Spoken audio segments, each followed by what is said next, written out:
up, everybody? Welcome to The Sweat. 55 minutes of DFS and sports betting goodness is on the way.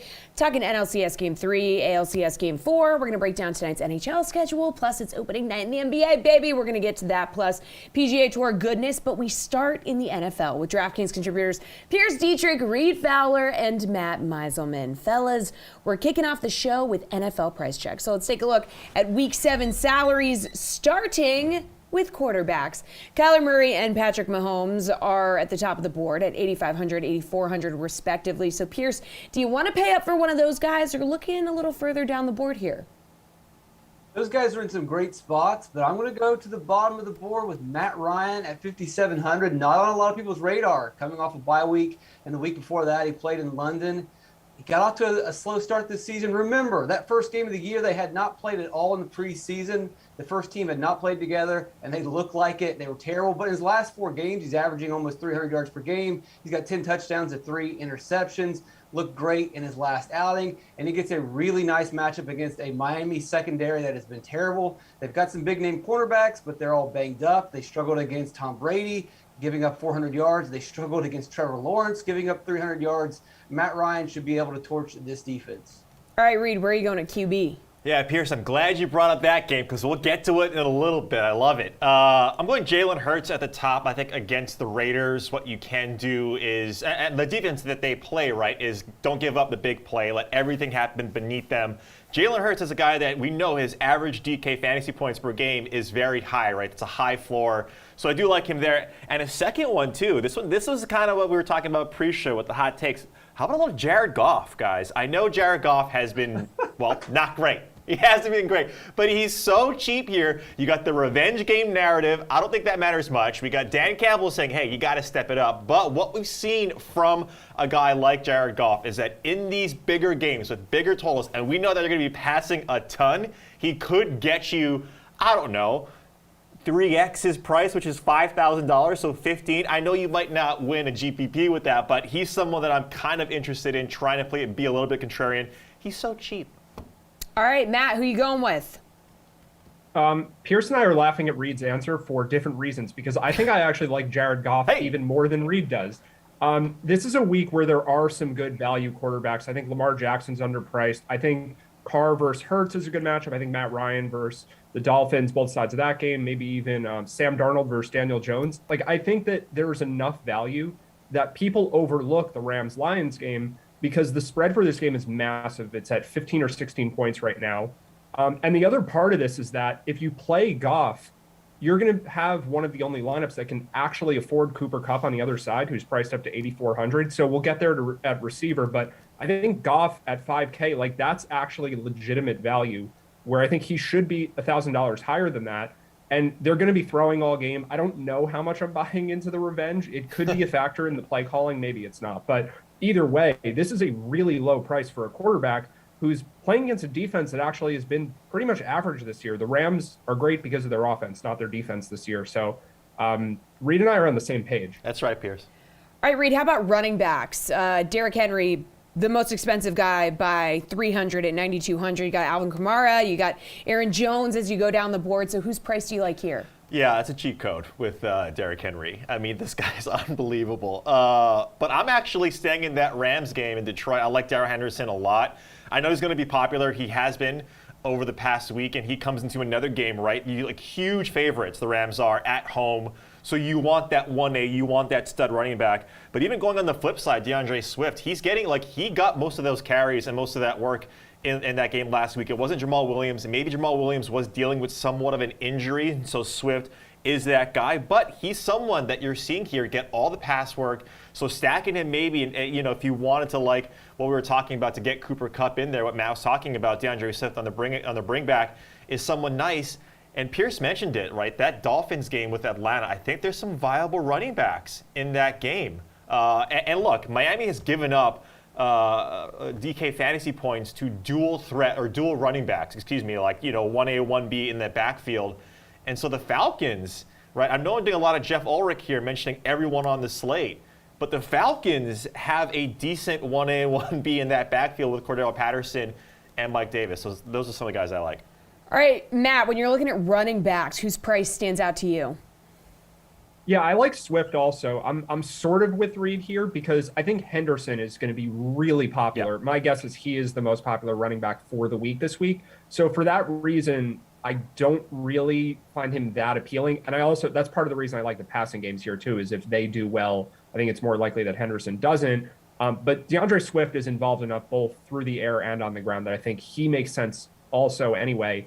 And then Miles Sanders at 5,100. I don't think this is going to be a spot that people actually want to go to that much. There's a lot of running backs in the 5K range. The Eagles are underdogs in Las Vegas.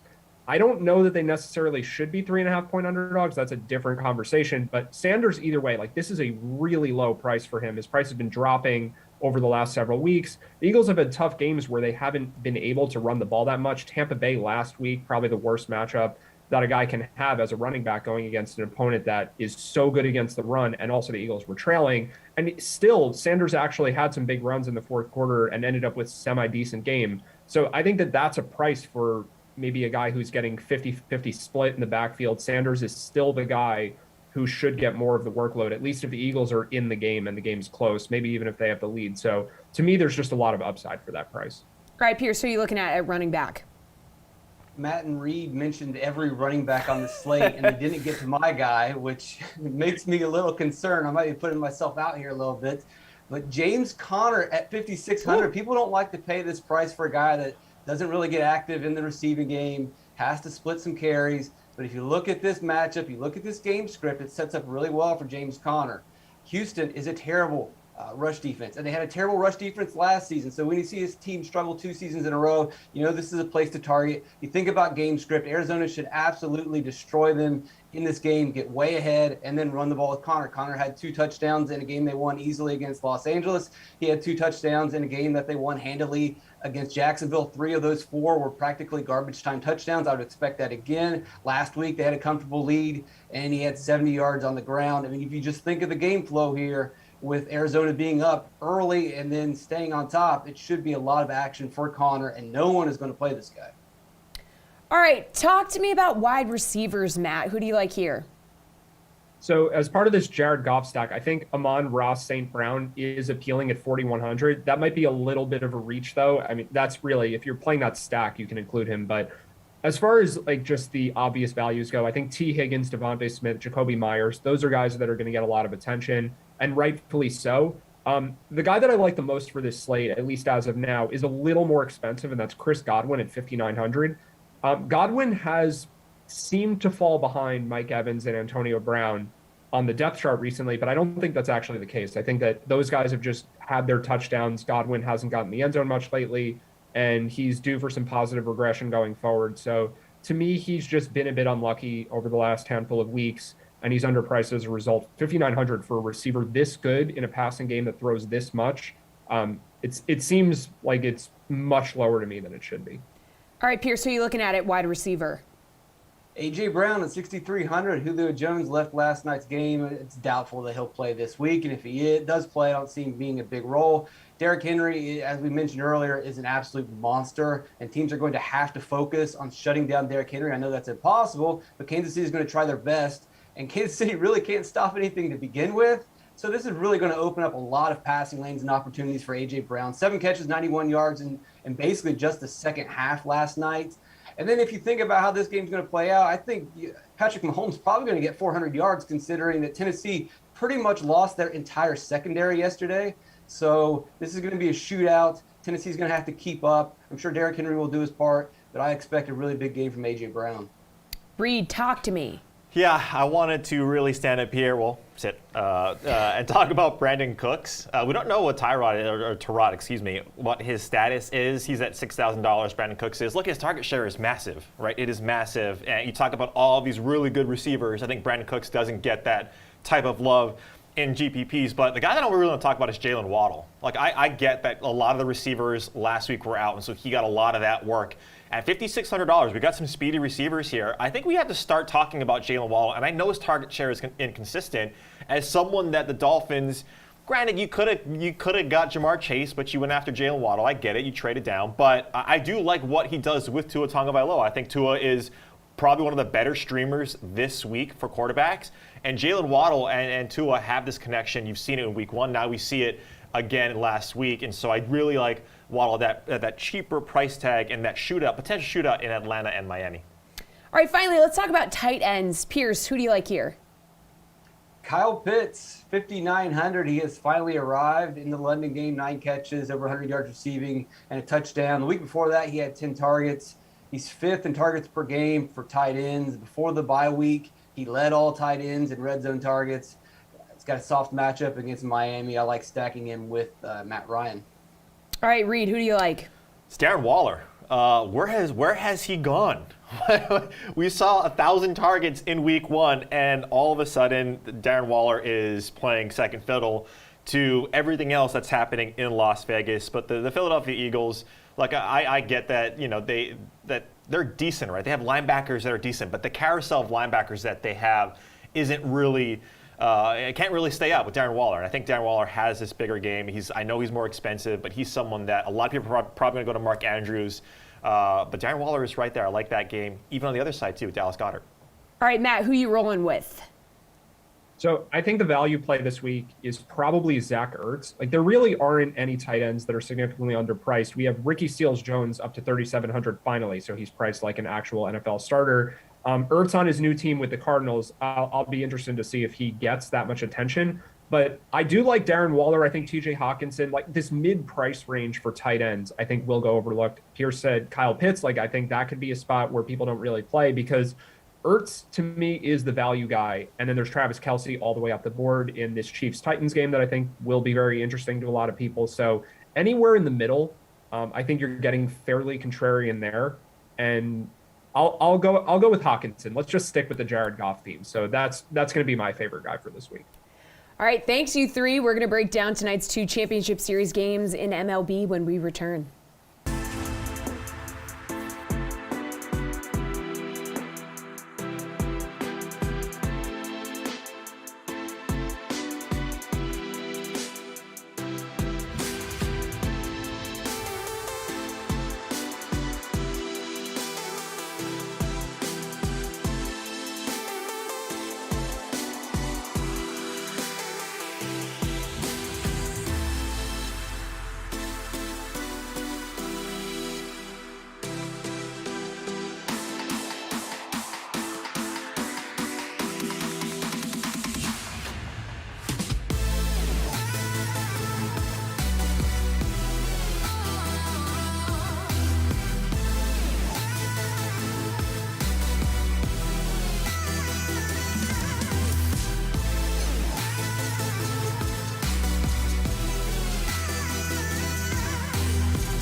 Our MLB panel is ready to cover the bases. DraftKings contributors Nick Fryer, Gary Thorne, and RotoWire's Eric Halterman are here and ready to break down tonight's Game 3 and 4 from the Championship Series matchups tonight in MLB. So, Nick, let's start with your favorite DFS play from the Boston-Houston game.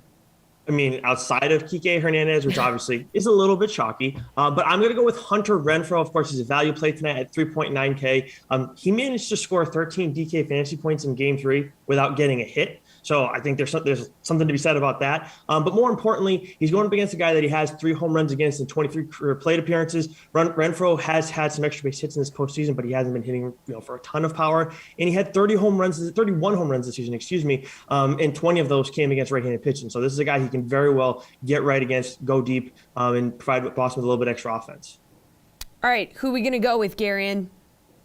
Yeah, I'm pretty much good with any right-handed Boston bat. If you look at Zach Greinke's numbers across his last 9 appearances of the regular season, first and foremost, they're just bad. They're bad across the board, but they're specifically bad against right-handed hitters. He allowed righties to hit 306 with a 622 slugging percentage and a 395 WOBA over that span of time. 3.2 home runs per 9 to right-handed batters across those 9 games. So if you want to go with someone like Hunter Renfroe, that's fine. I'm keying in on Xander Bogaerts, who, I mean, I don't really care if he's hot or cold. I don't care if he's 22 or 38. Xander Bogaerts hits at Fenway Park. It's all he's done his entire career. So I'm going to take those home splits and the fact that Greinke's, like I said, really struggling against right-handed bats and just ride with Bogarts. All right, Eric, who we going with? Well, it's tough not to like most of the bats, I think, given the pitchers here, but I'll go with an Astro, and that's Kyle Tucker at 4,600. I've been suggesting Kyle Tucker on this show, I think, quite a lot throughout the year. I think he's just been underpriced all season. You see it today.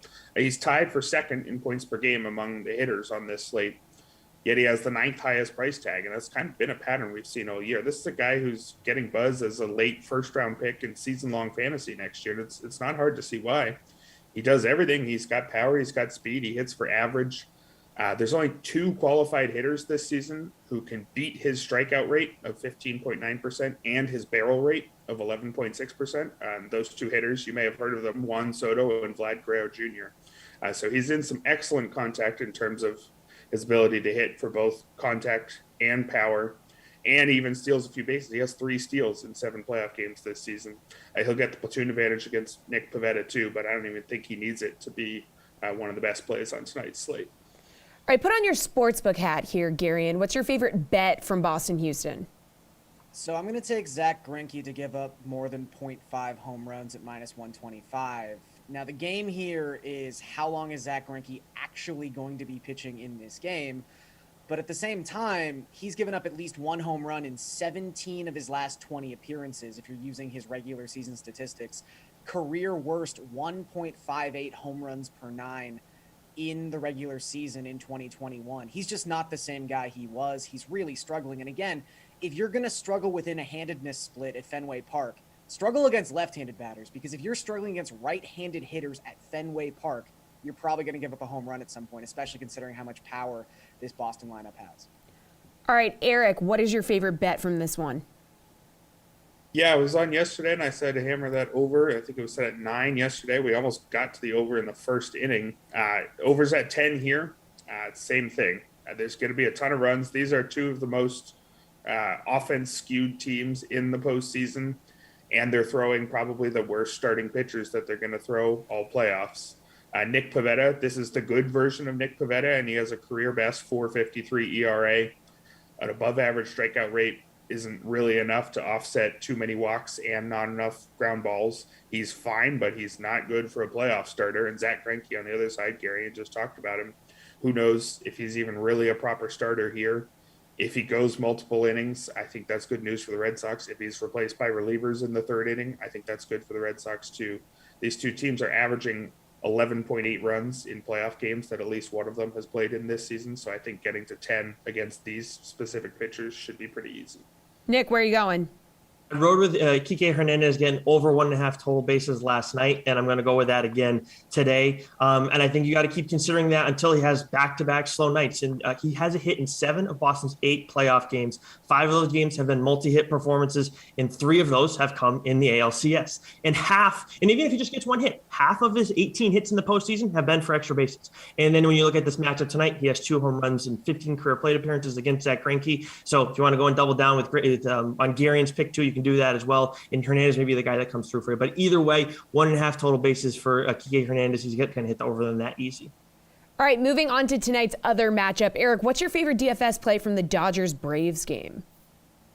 Well, if you're playing a slate that includes both of these games, I think you have to find your pitcher here. I don't really think the other guys are going to go very long at all. I think both pitchers are fine choices here. Given that there's reason that they may need to go deep, this is the first game out of 3 in a row. I would lean slightly towards Walker Buehler here, although I think you wouldn't go wrong with Morton either. That's mainly because I think the Dodgers have even more incentive to have him go deep into the game because they're already planning a bullpen day in one of the next 2 games. Buehler was allowed to throw 6 1/3 in game 1 of the NLDS. He came back on short rest and still threw 4 1/3. I think he's the best bet of any of tonight's 4 pitchers to go at least 6 innings. And even though I think I'm lower than the field on Buehler this season, his strikeout rate was actually a career low. That's a fine mark at 26%, but not elite, despite that really good ERA. It's all about the workload, I think, in the playoffs for starting pitchers, and he's the one who should have the best chance to go 6 or 7 innings. All right, Nick, what's your favorite play from this one? I'm going to go over to the Braves side of this. I'm actually going to go with another value play here with Jock Peterson at 2.9K. He tends to step up in the postseason. We all know Jocktober and everything, right? And at this price, all I'm going to care about with Jock Peterson is, has he taken the starter he's facing tonight deep in his career? Walker Buehler? Yes, he has, in limited plate appearances. And then on top of all that, too, I mean, like Jocktober and everything, but this is also like a revenge series for Jock Peterson, too. So more intangibles in this than anything, but the biggest thing is he's taken Walker Buehler deep before. He does well in the postseason, so I'm going to go with him tonight as a value play. All right, Garion, who are you going with? Yeah, I'm going to echo a lot of what Eric said. I think whether you're playing Classic or Showdown, the National League game is where you're getting your pitchers from. However, I mean, it's funny how you can interpret the same information two different ways, because nothing Eric said was incorrect. I just tend to lean slightly in the other direction with Walker Buehler when it comes to volume in this game. I know the Dodgers are planning to have a bullpen game at some point, whether that is Game 4 or Game 5, but the fact of the matter is they're down 2-0 right now. And I do think we've seen Dave Roberts hit the panic button early with some amazing starting pitching in games that they have to win. While this technically isn't an elimination game, it's kind of an elimination game. You can't go down 3-0 here. So I think if this were a 1-1 series, I'd probably lean Walker Buehler. But because the Dodgers do have their backs up against the wall, and because they might have to do something drastic if Buehler gives up a run in the first inning, which he probably won't. We'll get to that in a second. But I'm going to lean Morton. The strikeout rate is also something that skews towards Morton. I mean, he was a 29% strikeout rate pitcher during the regular season. In his 2 playoff appearances so far in 2021, he's got a 36% strikeout rate. Obviously, the Dodgers are not the Brewers, but I just think Morton has the slight upside advantage here. So I lean Charlie Morton.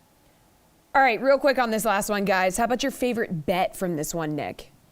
I'm going to go with Braves Dodgers total combined home runs over 2.5 tonight. This is one of those TBS specials that we got going on DK Sportsbook. The big stat for me in this one is the Braves have the second best at-bats per home run rate against right-handed pitching this season, and the Dodgers are 8th in that category. I know the offense has been quiet, and we haven't seen this overhit in either of the first 2 games, and I understand we're also seeing the 2 best pitchers are the best pitching matchup of this series, but these are 2 offenses that hit right-handed pitching this season, and at some point, at least one of them's got to erupt, and I wouldn't be surprised, you could still have a low-scoring game if 3 home runs are hit.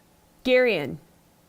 I'm going to say no run in the first at -130. You look at the WOBA, the opponent WOBA these 2 pitchers have been able to put up their first time through the order. Just a 231 WOBA for Buehler, just a 224 WOBA for Morton. They are almost unhittable the first time they face a batting order, so no run in the first inning.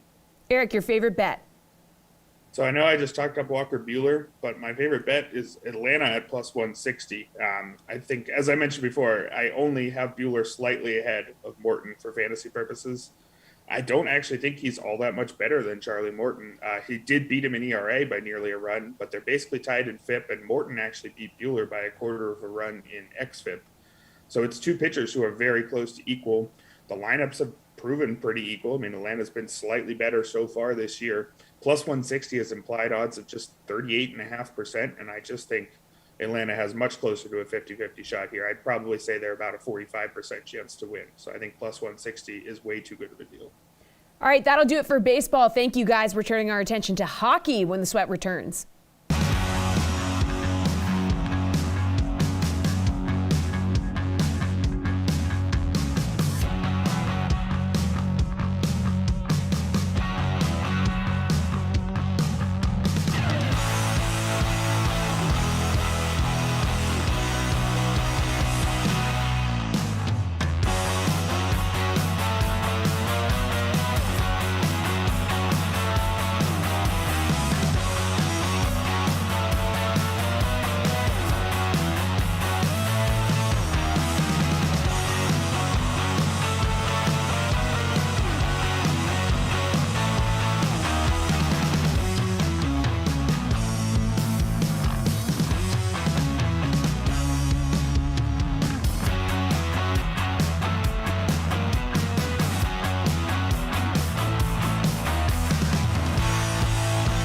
Welcome back to The Sweat. I'm your host, Jessie Coffield. Their DraftKings contributors, Jeff Ulrich and RotoWire's AJ Scholes and Paul Bruno. Fellas, it is time for NHL Morning Skate. We are previewing tonight's NHL slate from a DFS and a sportsbook perspective. So, guys, let's start with who you're paying up for in DFS tonight. Who do we want to go with here, Jeff? Connor McDavid, most expensive guy on the board.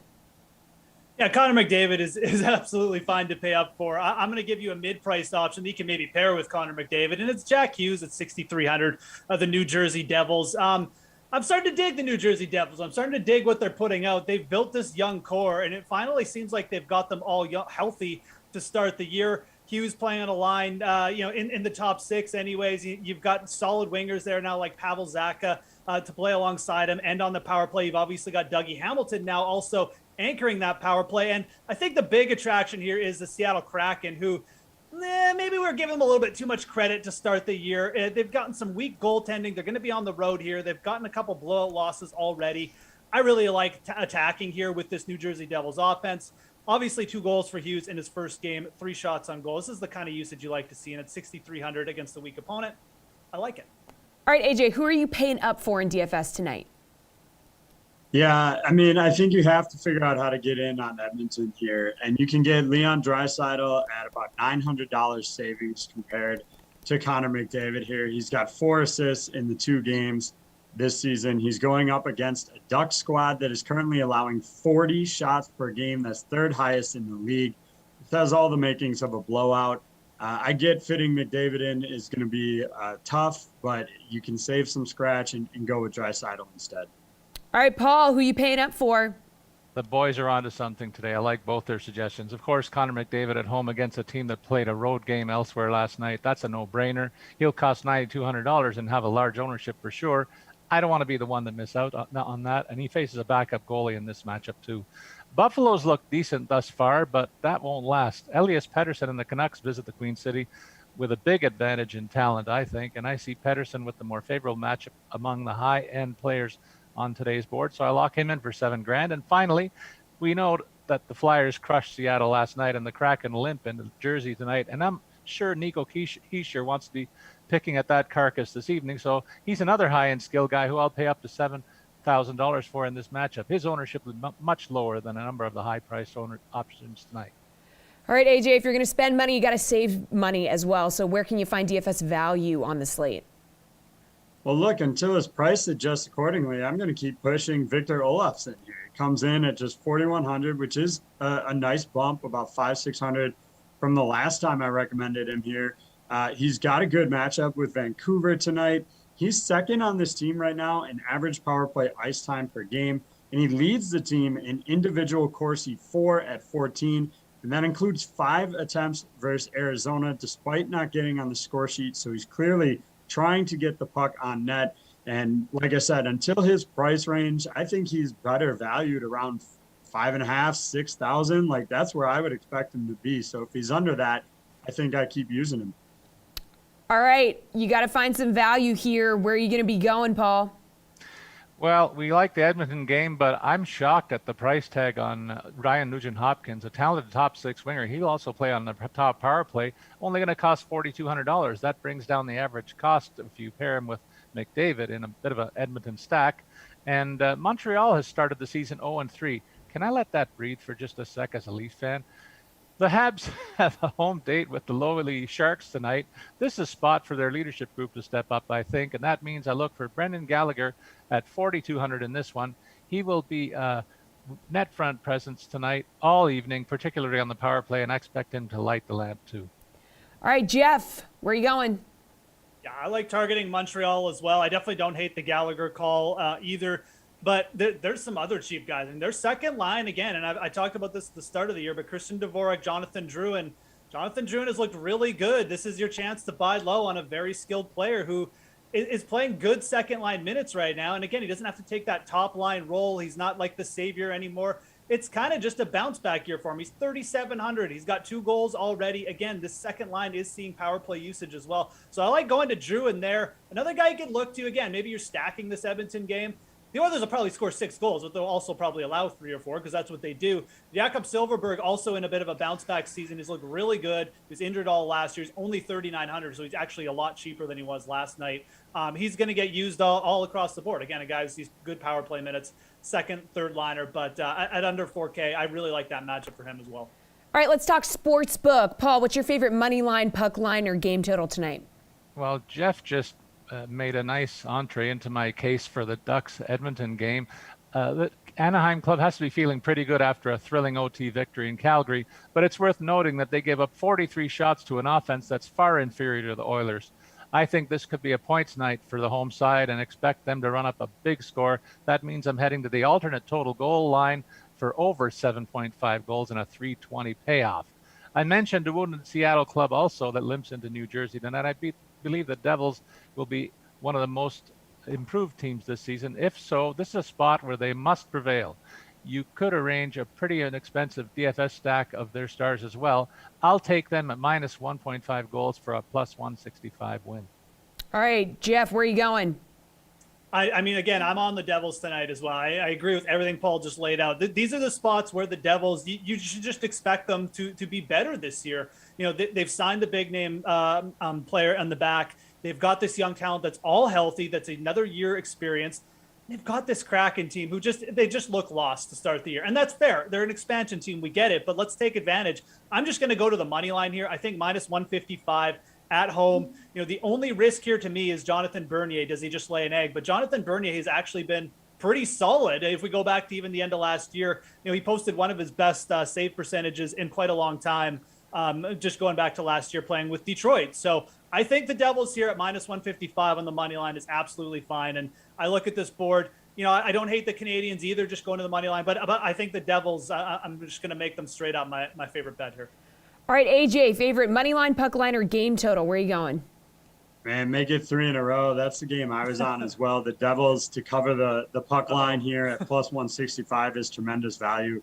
Look, if you were up about 30, 40 minutes ago, the Capitals were still favored in that one, and you could get the Avs to cover at minus 1.5, you know, coming in at like plus 195. I really like that.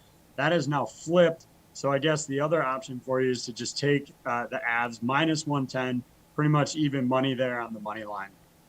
All right, guys, how about a favorite player prop on the board for this evening? Jeff, what stands out to you? Yeah, I mean, again, I think we mentioned two games that I really like. It's the Sharks. I like attacking the Sharks, and I like attacking, obviously, the Kraken. But let's go back to that Montreal-San Jose game for this one. And let's go to Jonathan Drewen just to score a point. We're getting plus money here, plus 105. Again, this isn't last year. He's playing in the second line. He's getting offensive starts. He's getting power play starts. I think you're going to see Jonathan Drewen with over 0.5 points per game by the end of the year. And I think lines like this are worth taking advantage of. So Jonathan Drewen just to score a point, plus 105 tonight against the Sharks. All right, AJ, what's your favorite player prop on the board? Well, I haven't seen any odds yet for anytime goal scorer for Nathan McKinnon on the DK Sportsbook tonight, but I'll take him in 2 other spots now that he is playing in that game. First, over 1.5 points comes in at plus 165, and over half a power play point, so 1 power play point here at plus 195. Look, sure, the second bet is a little less certain. The Avs have to first go on the power play, but the Caps are averaging 9 power play penalty minutes per game right now. And McKinnon is going to be even more the linchpin of that number 1 group with Landeskog still suspended. I think he's poised for a big game after having to sit out a couple. All right, Paul, what about you? What's your favorite player prop?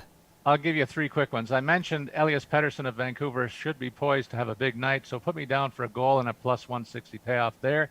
I also expect Montreal to finally get into the win column tonight hosting the Sharks. Cole Caulfield has been blanked in 3 games despite 9 shots on goal and some quality time on the power play.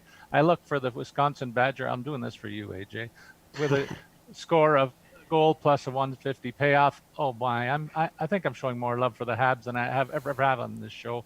That won't last, I promise. Finally, I like the Red Wings at home against Columbus tonight. They get Dylan Larkin back after his 1-game suspension. I think he's primed for a big year, too, and won't have to deal with Max Domi, who's out with a rib injury. Look for Larkin to do some damage on the score sheet, given that he's their on-ice leader and play all their high-leverage minutes. I pick him to score a goal at plus 175 payoff here. The pick is dedicated to a solid group of Wings fans at RotoWire. Okay, I love dedicating a pick. Good job, guys.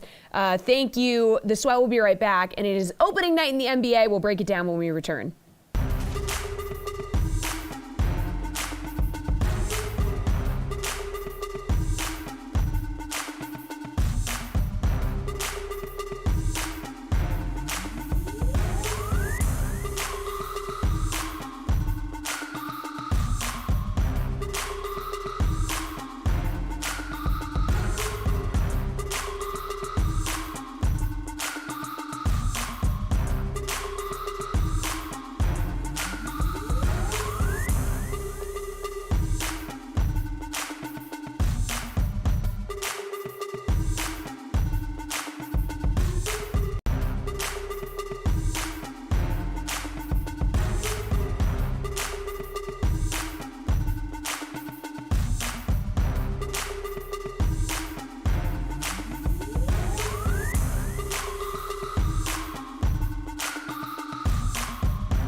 It's here, everybody. The NBA is back, and so is our NBA panel. DraftKings contributor Kenny Ducey and RotoWire's Nick Whalen. Guys, it's here, NBA opening night. So let's do a little preview, shall we? Get in your favorite DFS and sportsbook plays for opening night. So how about your favorite DFS play from this Nets-Bucks game? Kenny, where are you going? Yeah, so look, I really have a lot of. I think LaMarcus Aldridge is a really good deal on DraftKings at the center position at $3,100 or $4,100, excuse me.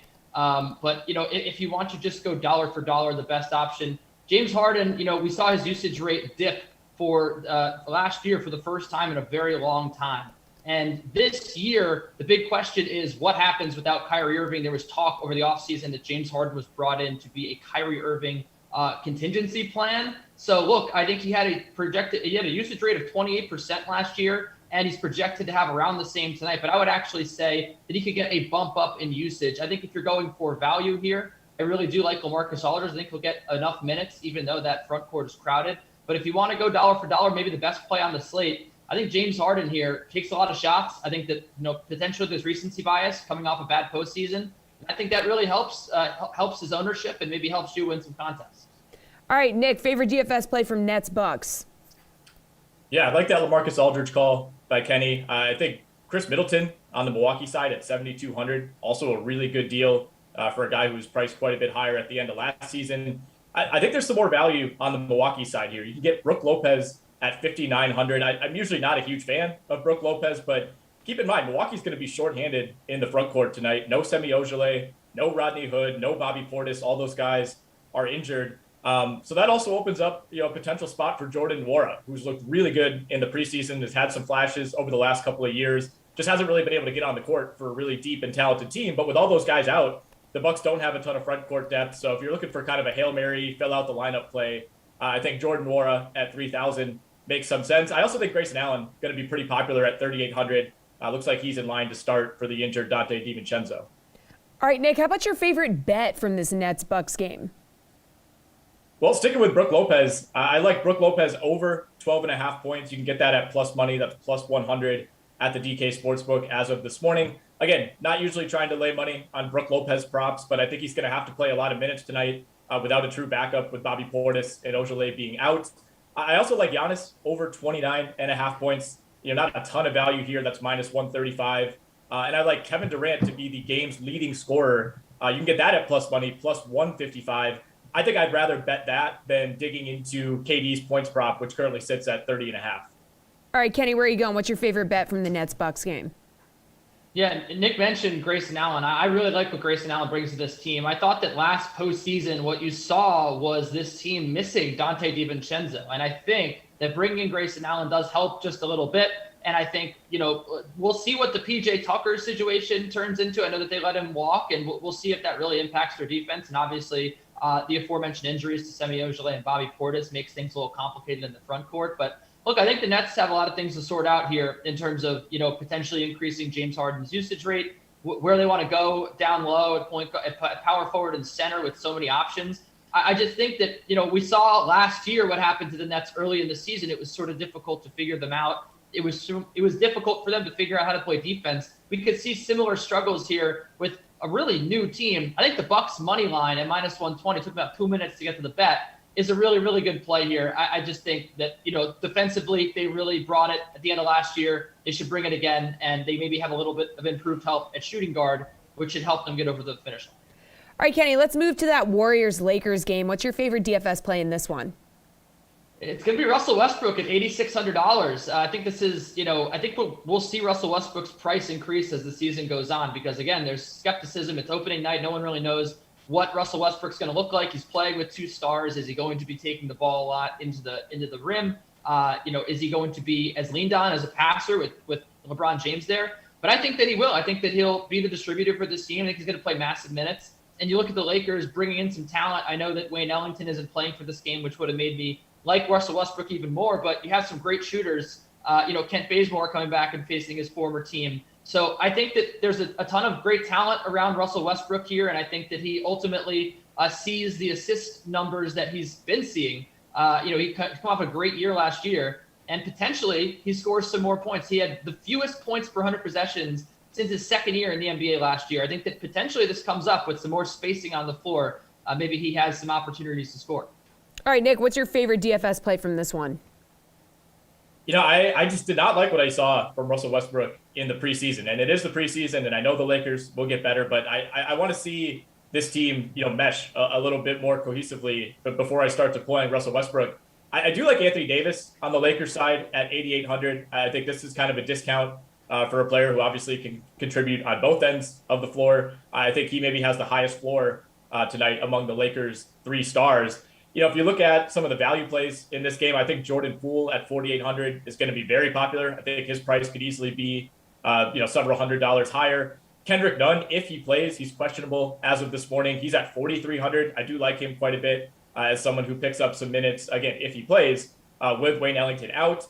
And then Kenny mentioned Kent Bazemore. I don't know, Kenny, that I would call Kent Bazemore like a great shooter, but I do like him tonight. He's at $3,600. The Lakers are down Wayne Ellington. They're down Trevor Ariza. They're down Taylor Horton-Tucker. They're potentially down Kendrick Nunn. Malik Monk is also on the injury report. Sounds like he's going to play, but he's banged up. So I think there's some value to be had in this Lakers backcourt.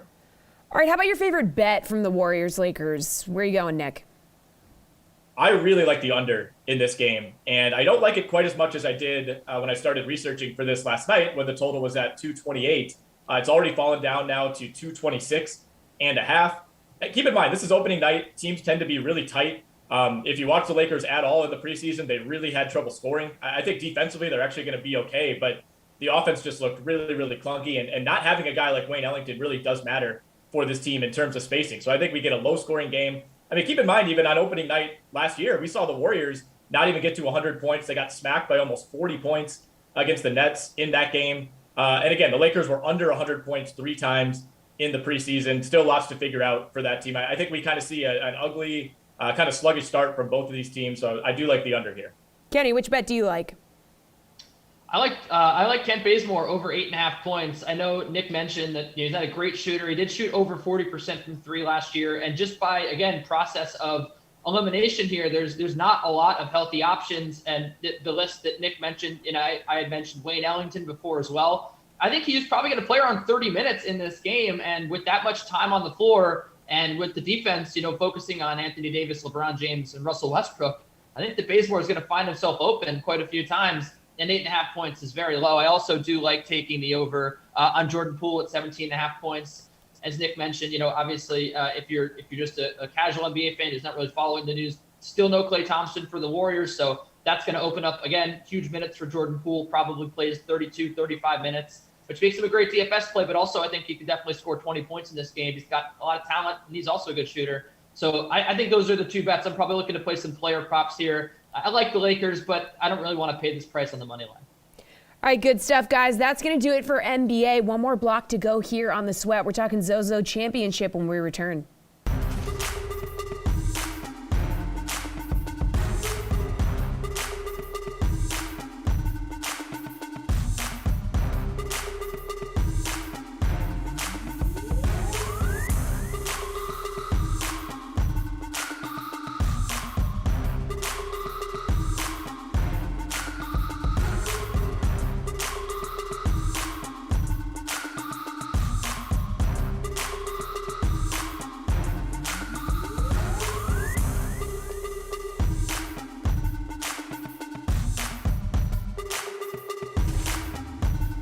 Welcome back to The Sweat, final block of the show. Got our golf gurus here. DraftKings contributors Jeff Ulrich and Reed Fowler for PGA high or low. So are the following golfers' odds too high, aka too long, or too low, aka too short, for this week's Zozo Championship in Japan? We start with Xander Schauffele. He's plus 600. He's the favorite this week.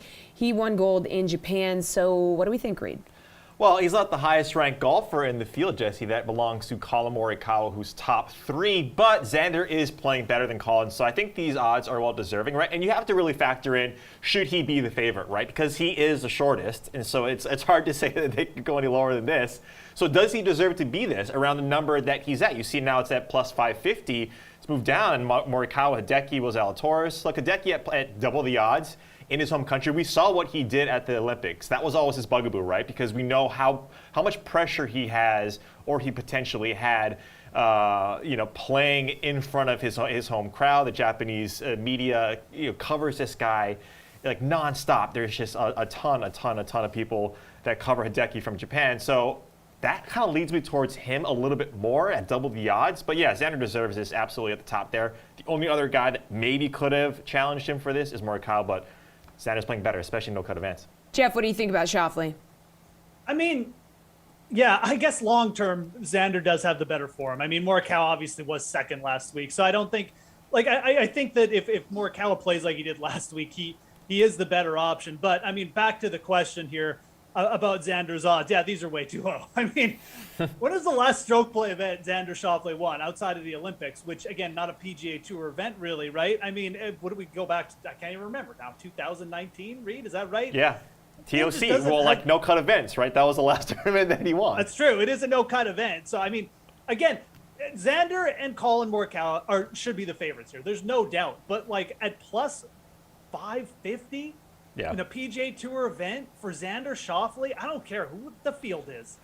These are ridiculously low. You can't bet him at this number. And I like Xander. I mean, the guy competes every week, even if his win rate over the last 2 years hasn't been good. But no, this is way too low. I mean, the favorites here are deserving favorites, but you're getting no juice on this. Basically need a perfect week for him and just need him to close the door, which, again, he's really only done once over the last 2 years, and it was in Japan. But still, no, I'm not interested in this at all. All right, guys, let's talk about Hideki Matsuyama. He was plus 1,600. Now he's plus 1,200. Jeff, he gained over 5 strokes tee to green at the CJ Cup before losing more than 9 strokes with his putter. Not great, man. How do we feel about this?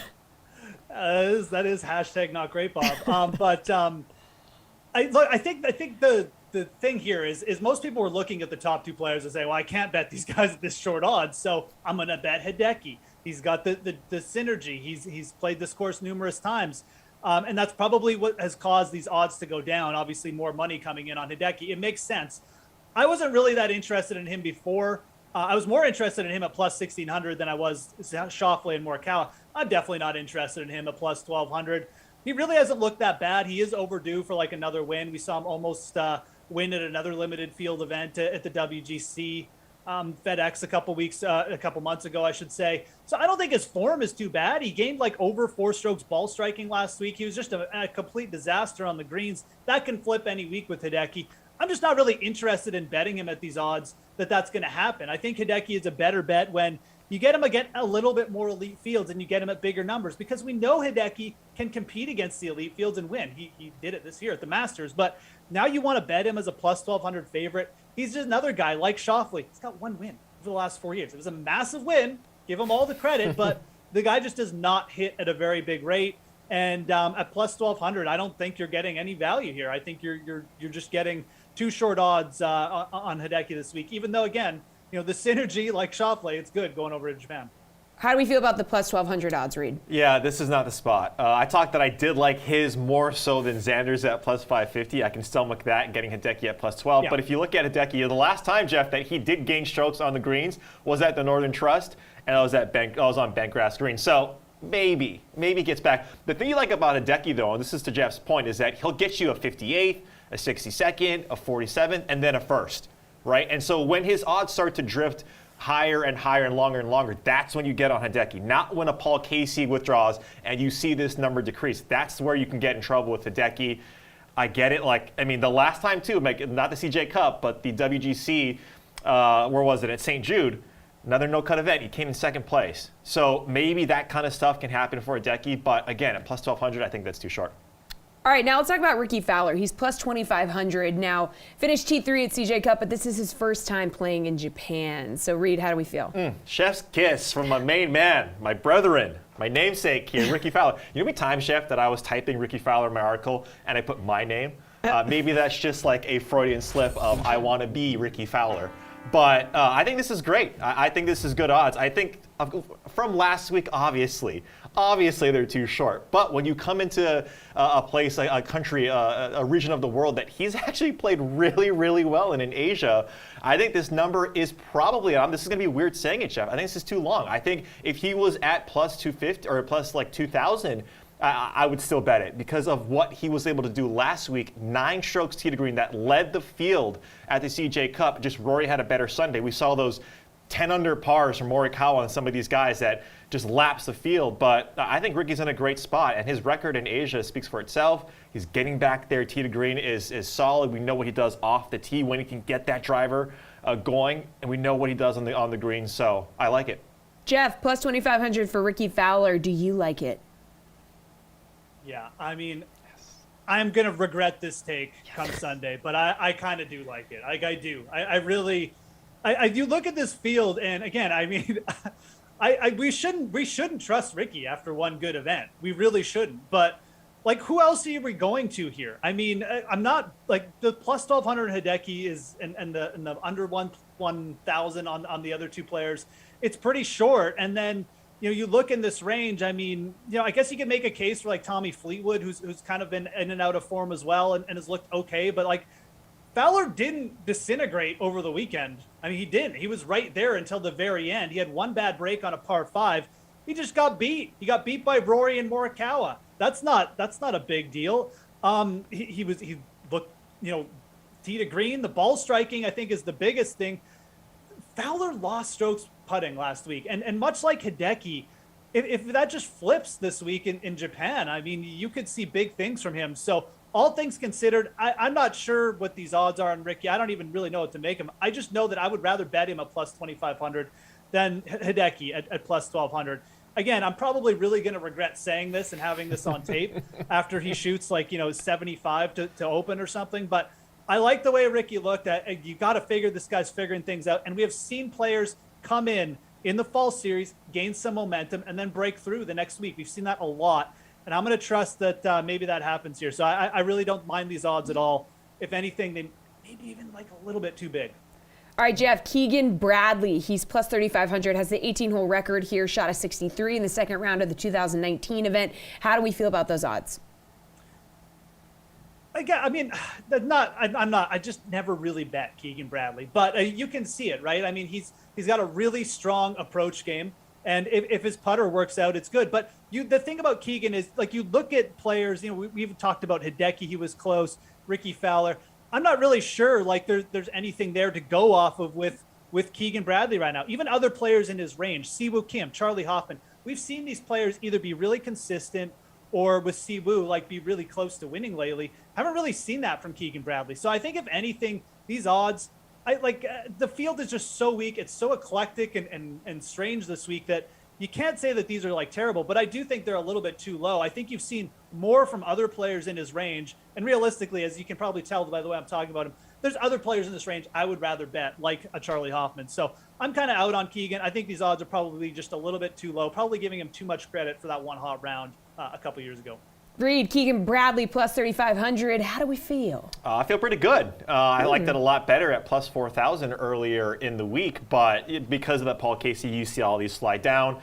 And look, the whole thing with Keegan too, like Jeff mentioned, he doesn't really win. But I still like him in this range because of what he does. And I'll go back to this time and time again, like the experience that he has in Asia at the HSBC, at the CIMB, the Zozo, right, the CJ Cup. He has some experience in these type of tournaments, and he's done well. And if you look at last time that this tournament was held here, Jeff, we see Corey Connors, Gary Woodland, some other guys, Luke List, right, some other guys of team ball striking but no putt. Who is a poster child of that team? It is Keegan Bradley. So, all things considered, you look at the strength of this field. There's some guys that are top heavy on the odds, but at plus 3,500, maybe too short. I like it at plus 4,000, but I like Keegan anyway. All right, good stuff, guys. That is a show. Madden coming your way starting at noon. And don't forget to tune in to the slate at 5 p.m. And then we'll be back tomorrow.